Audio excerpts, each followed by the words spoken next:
بسم اللہ الرحمن الرحیم۔ شروع اللہ کے نام سے جو بڑا مہربان نہایت رحم والے ہے۔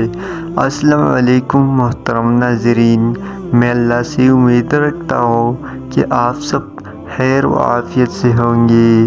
محترم ناظرین، رسول اللہ صلی اللہ علیہ وسلم کے نبوت سے چند سال قبل خانہ کعبہ کو دوبارہ تعمیر کرنے کی ضرورت پیش آئی۔ تمام قبیلے کے لوگ نے مل کر خانہ کعبہ کی تعمیر کی، لیکن جب حجر اسود کو رکھنے کا وقت آیا تو سخت اختلاف پیدا ہو گیا۔ یہ چاہتا تھا کہ اس کو یہ شرف حاصل ہو، لہٰذا ہر طرف سے تلواریں کھینچی گئیں اور خون و قتل کی نوبت آ گئی۔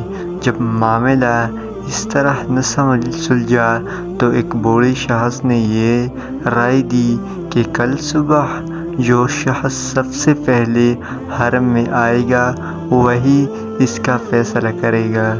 سب نے یہ رائے پسند کی۔ دوسرے دن سب سے پہلے حضور صلی اللہ علیہ وسلم داخل ہوئے۔ آپ صلی اللہ علیہ وسلم کو دیکھتے ہی سب بول اٹھے، یہ امین ہے، ہم اس کے فیصلے پر راضی ہیں۔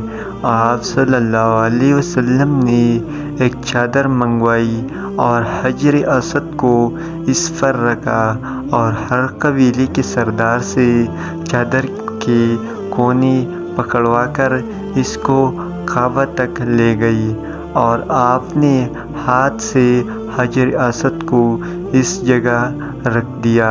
اسی طرح آپ صلی اللہ علیہ وسلم کے ذریعے ایک بڑا فتنہ کا خاتمہ ہو گیا، ورنہ عرب کا اس دور اتنی جہالت تھی کہ لوگ ایک ذرا بات پر دشمنی پر کھڑے اتر آتے۔